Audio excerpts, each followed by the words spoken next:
istri saya Bintang Simbolon. Halo Bang Badu, Mbak Wati. Belum Terima kelihatan kasih. Ya? Belum kelihatan ya? Selamat malam Bintang. Ya, itulah istri saya. Terima kasih banyak Bintang. Iya. Ya, puji Tuhan. Terima kasih untuk semua doa dari Bang Badu dan Mbak Wati. Kami juga sangat bersyukur ada kesempatan Bang Badu pernah menginap di rumah kami di Jakarta. Itu satu hal yang sangat membanggakan saya. Saya merasa sangat dihormati, dan waktu itu Bang Badu pada malam hari itu berbicara mengatakan kepada saya, Sahat, jangan terlalu banyak-banyaklah pilih pelayanan, pilih saja satu, apakah mau ikut di keluarga atau mau di gereja, ya silakan saja, nggak usah semua, kata Bang Badu. Itu sangat menginspirasi saya, dan akhirnya saya memang sudah lama memilih untuk melayani di dalam keluarga, terutama keadatan, terutama panggilan saya untuk adat Batak. Ya, walaupun tidak terlalu persis seperti apa yang kita belajar selama ini, selama di pelayanan, tetapi beberapa prinsip saya jalankan karena saya merasa terpanggil sekali untuk marga saya, terutama marga Tanjung. Ya, terima kasih Bang Badu, Mbak Wati. Ya, terima kasih banyak. Ya, baiklah, saudara-saudara sekalian, pada kesempatan berikut ini kita akan mendengarkan sekarang giliran dari kedua emeritus kita, yaitu Pak Badu dan Bu Wati, untuk menyampaikan speech-nya. Kami persilakan, kalau orang Batak bilang masih aturan mahamu, silakan saling mengatur. Ya. Jadi mohon maaf, saya kebetulan terlalu pede kali ya. Jadi mengatasnamakan dari kami berdua dan keluarga ya. Saya mau share screen.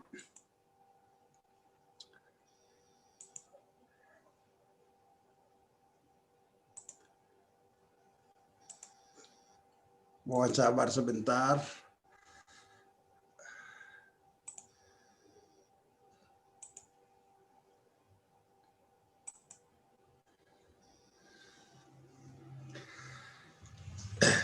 Terima kasih teman-teman semua sudah bersabar. Wah, ini acara cukup panjang, jadi mohon sedikit lagi ya, bersabar ya. Saya mau berbagi sedikit. Yang pertama-tama, bagi yang muda-muda mungkin tidak tahu bahwa inilah kampung saya, namanya Haryamboho. Ya, ini foto dari dua sisi. Ini dari arah sebelah atas di tepi danau. Foto yang kedua ini adalah dari tempat penggembalaan saya, kelas 6 pertengahan kelas 6, mulai dari kelas 1 saya menggembalakan domba di daerah sini ya. Tapi pemandangannya bagus ke arah sana. Ya, itulah, siapa tahu supaya nanti kalau sudah pandemi bisa promosi ini para wisata. Oke. Ya, jadi inilah istri saya waktu masih muda ya.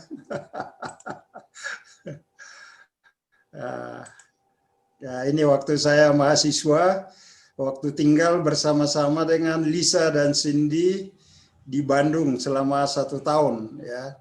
Waktu itu saya tinggal bersama dengan Bung Adi. Kemudian tahun berikutnya menyusul Pak Jim Truex ya.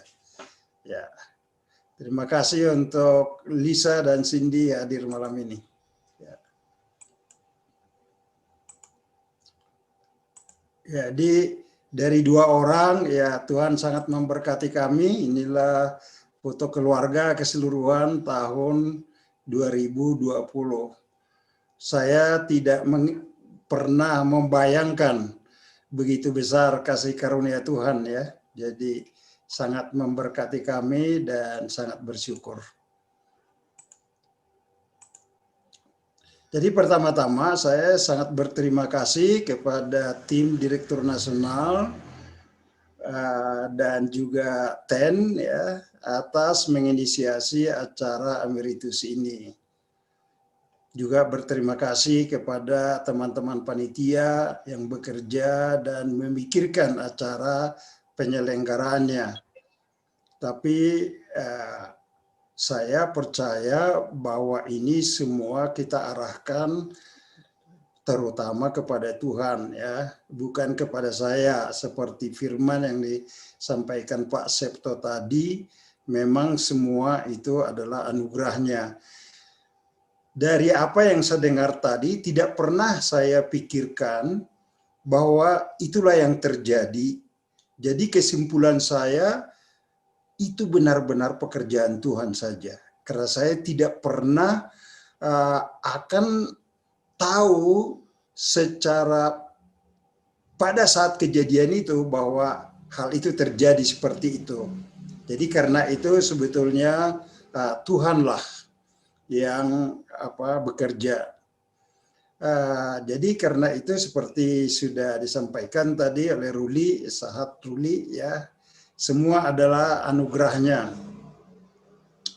Nah, dimulai dengan Sabtu 19 Februari tahun 66 di Wisma Sejahtera, saya didatangi oleh seorang mahasiswa dan membagikan Injil.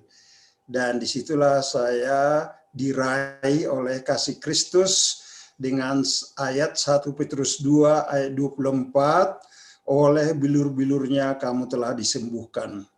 Saya yakin betul bahwa darah Kristus telah menebus saya. Dan Wati beberapa bulan kemudian pada tahun yang sama juga menerima Kristus melalui KKR di gereja.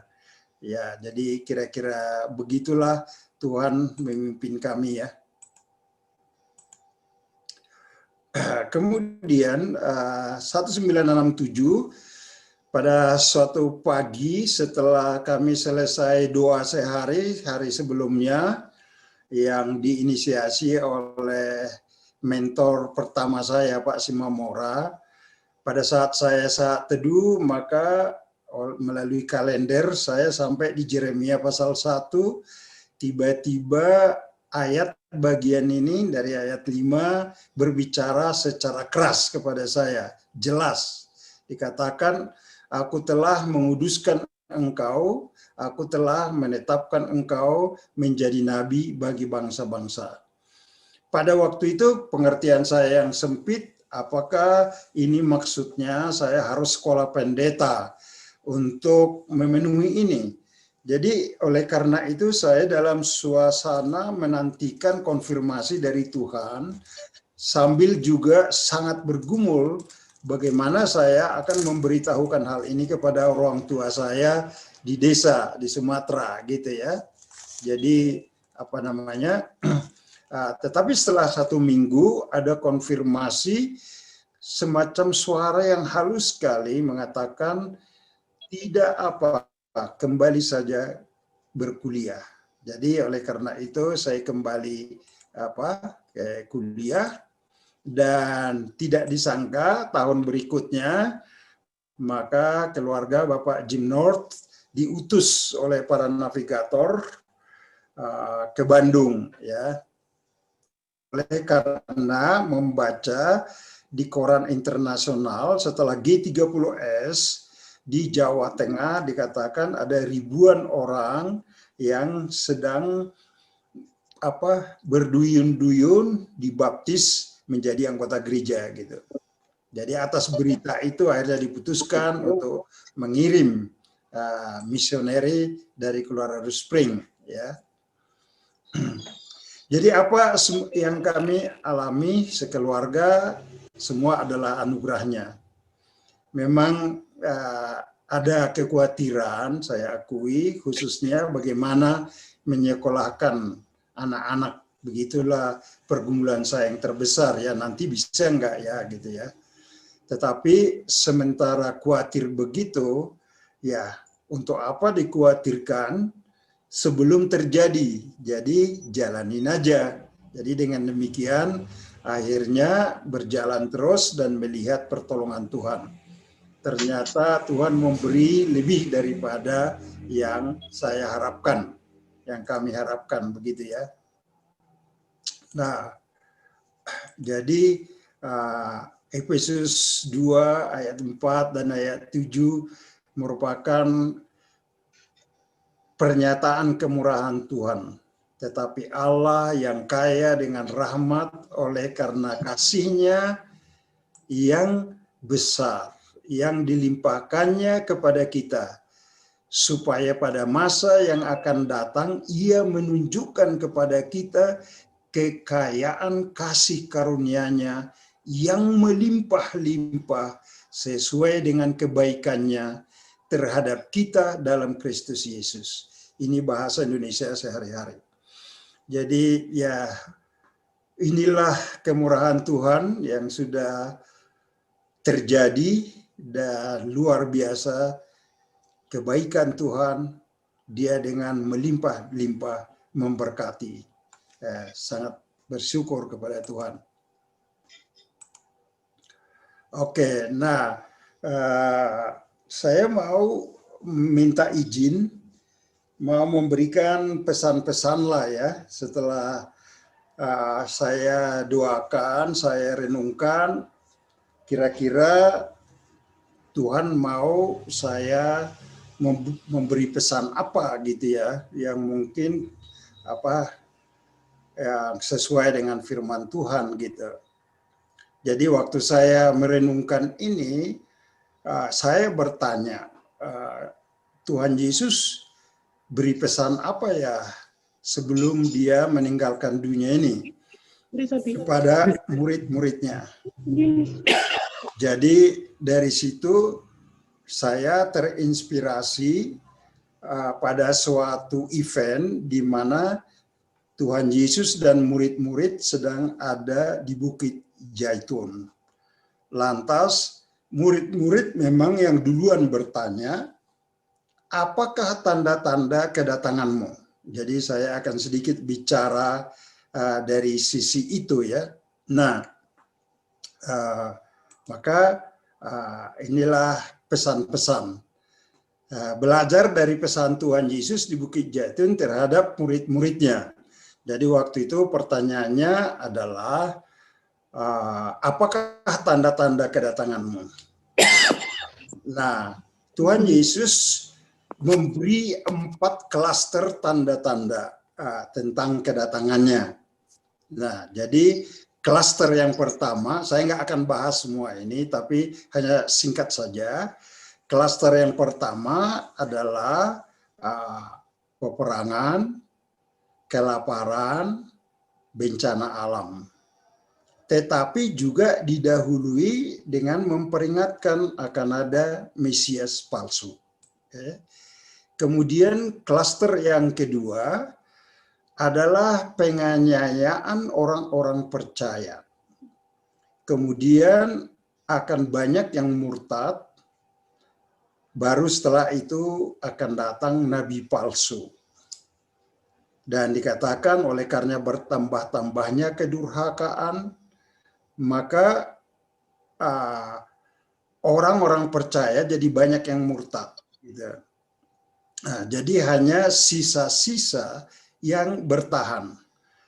Tetapi anehnya, karena ada permurnian di antara orang percaya, pada klaster 2 ini dikatakan bahwa berita Injil akan diberitakan ke seluruh dunia oleh karena komitmen dari orang-orang percaya yang tahan uji ini. Jadi mungkin akan ada yang mati syahid, akan ada yang seperti lagu yang diungkapkan tadi siang pada acara kita, orang di India itu ya, mula-mula anaknya dibunuh, kemudian istrinya, kemudian dia sendiri, tetapi dia memutuskan bahwa dia tetap mengikut Yesus. Karena memang komitmen seperti itu lebih bersuara nyaring, menjadi saksi lintas batas, gitu ya. Nah, tetapi saya akan berbicara apa yang sedikit pesan dari Tuhan Yesus di klaster yang pertama, kedua, ketiga diulang-ulangi, yaitu di klaster pertama dikatakan Mesias palsu, di klaster kedua dikatakan nabi palsu, di klaster ketiga dikatakan Mesias palsu dan nabi palsu. Jadi inilah mungkin yang perlu kita waspadai ke depan, gitu. Nah, hal yang akan kita bicarakan adalah mengenai ajaran-ajaran dari semacam nabi palsu atau Mesias palsu. Karena ini berlanjut dari klaster 1 sampai dengan klaster 3, ya. Jadi ini saya rasa penting. Oke. Ini peringatkan Tuhan. Nah, yang pertama, kenyataan sekarang dunia akan menuju filosofi universalism. Sudah pernah dibahas, saya dengar-dengar sedikit di forum staff, ya. Jadi dengan tekanan dari sekularisme dan budaya postmodern, maka ada inisiatif mencari apa yang sama dalam semua agama. Nah, lantas mereka datang kepada gagasan kira-kira begini. Semua agama bisa disederhanakan kepada dua hal saja, yaitu mengenai etika kehidupan dan nilai budaya. Itulah yang bisa mempersatukan semua agama, dan dengan demikian maka ini merupakan sesuatu yang luar biasa sebetulnya kalau ini terus dikembangkan gitu.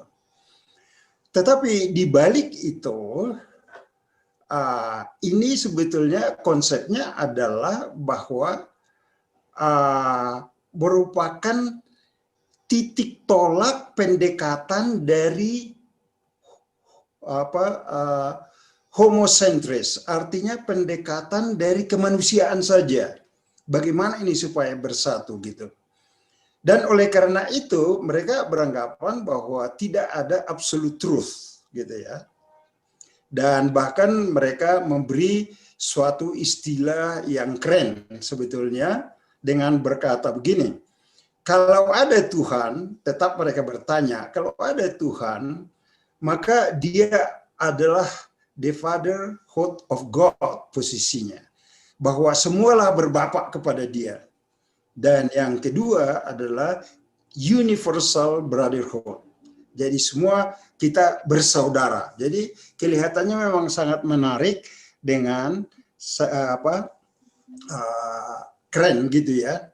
Nah, tetapi di balik ini semua adalah bahwa karena saya katakan tadi tidak ada kebenaran absolut, maka kesimpulan mereka berikutnya tidak ada dosa. Oke. Dan karena tidak ada dosa, tidak perlu juru selamat.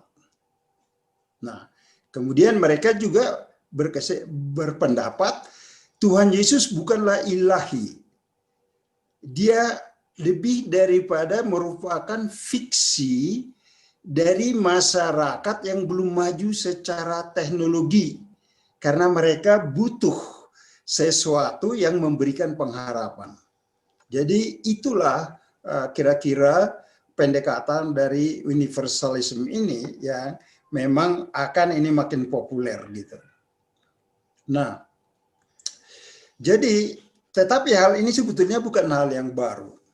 Hal ini telah dirintis oleh teolog liberal namanya Adolf von Harnack yang hidup pada 1851 sampai 1930. Nah, jadi sekarang dengan pendekatan kemanusiaan yang jauh lebih populer dan kelihatannya menarik, maka kecenderungan tren globalisasi ini akan menuju ke sana, begitu ya. Nah, jadi pertanyaannya adalah keyakinan kita apa gitu ya? Keyakinan kita apa? Dalam konsep ini, seperti yang saya katakan tadi, manusialah pusat penentu. Tidak ada kebenaran absolut, karena itu tidak ada dosa, tidak ada juru selamat. Tuhan Yesus bukan ilahi. Dia lebih merupakan fiksi Ini pendapat mereka bagi masyarakat yang belum mengalami kemajuan. Nah, itu. Jadi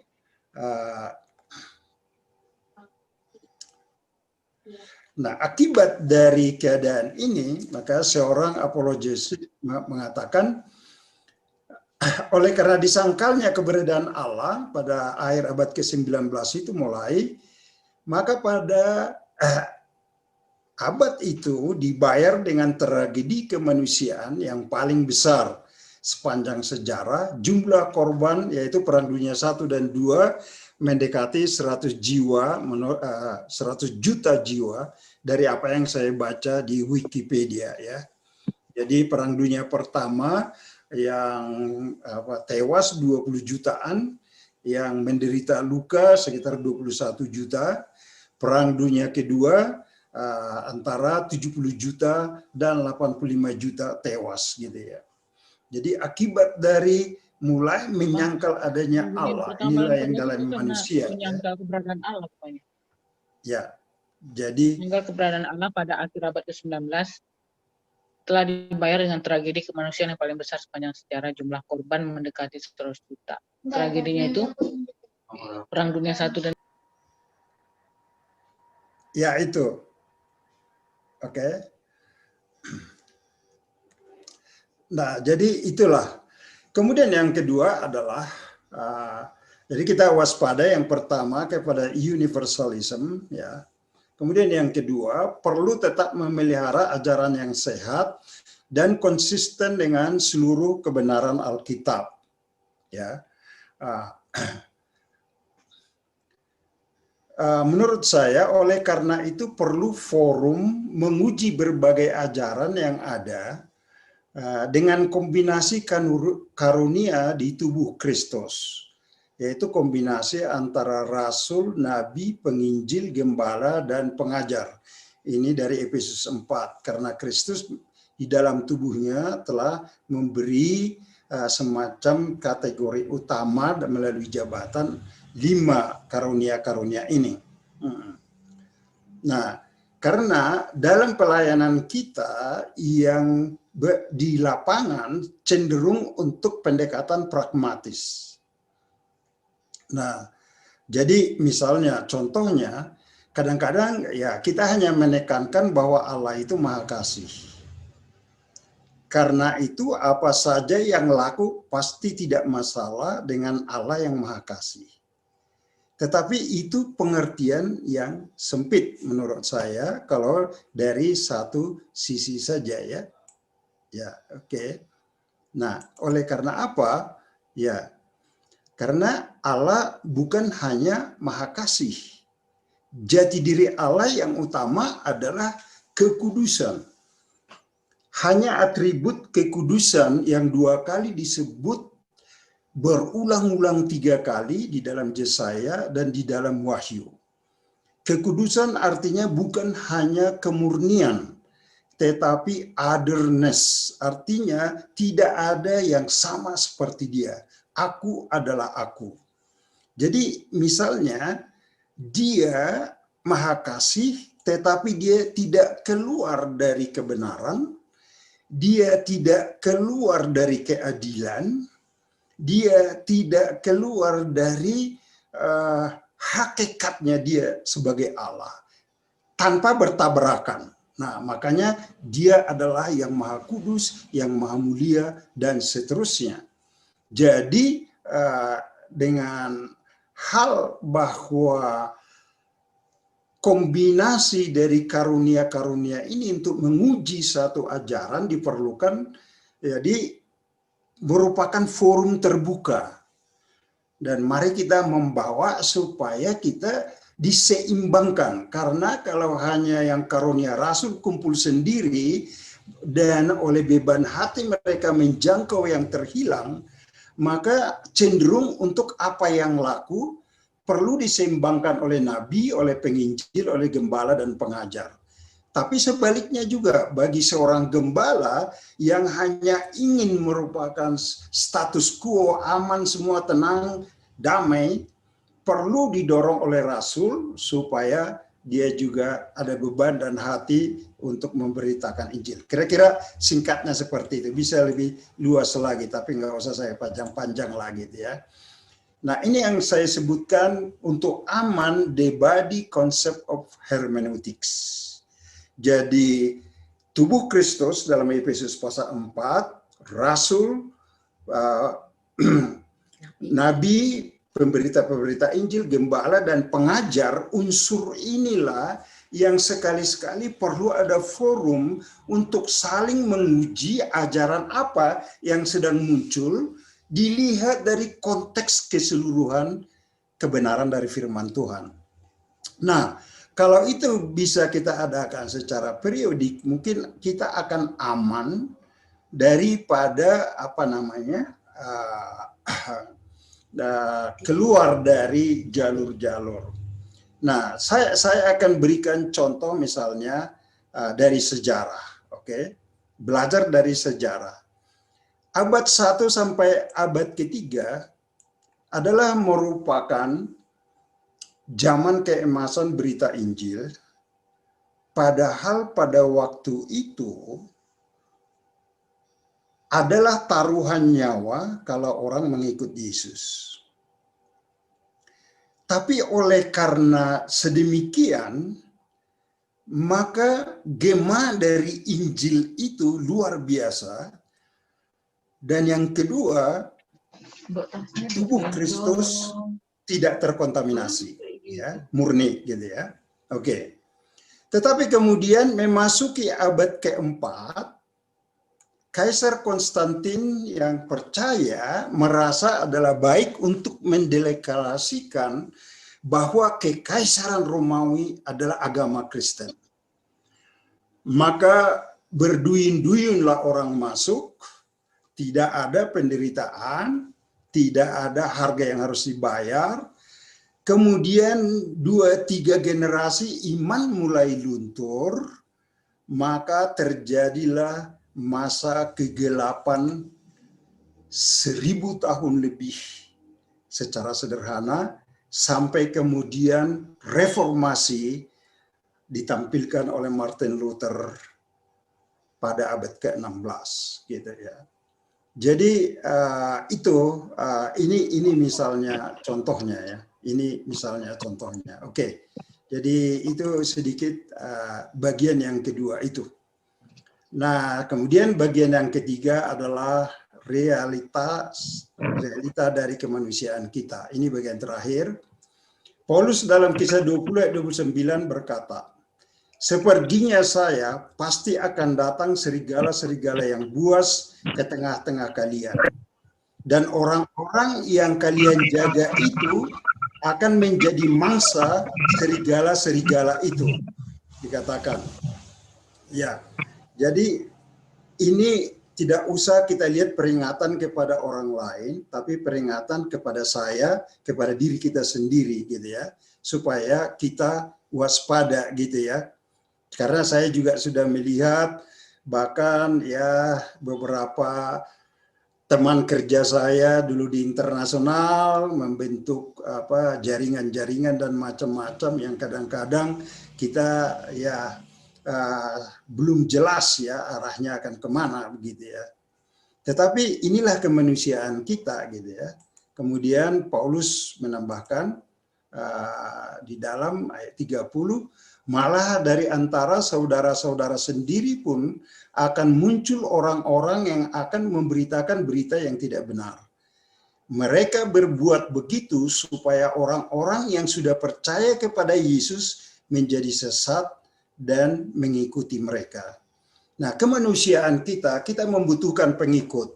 Oleh karena itu, kalau kita ada ide, padahal belum teruji, itu kemudian kita coba sebarluaskan supaya orang-orang mengikuti kita, gitu ya. Itulah kemanusiaan kita.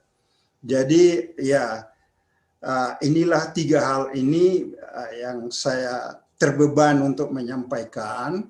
Mudah-mudahan saya salah, ini tidak laku di navigator, gitu ya. Tetapi tidak salah karena kita adalah manusia, supaya kita berhati-hati. Jadi inilah yang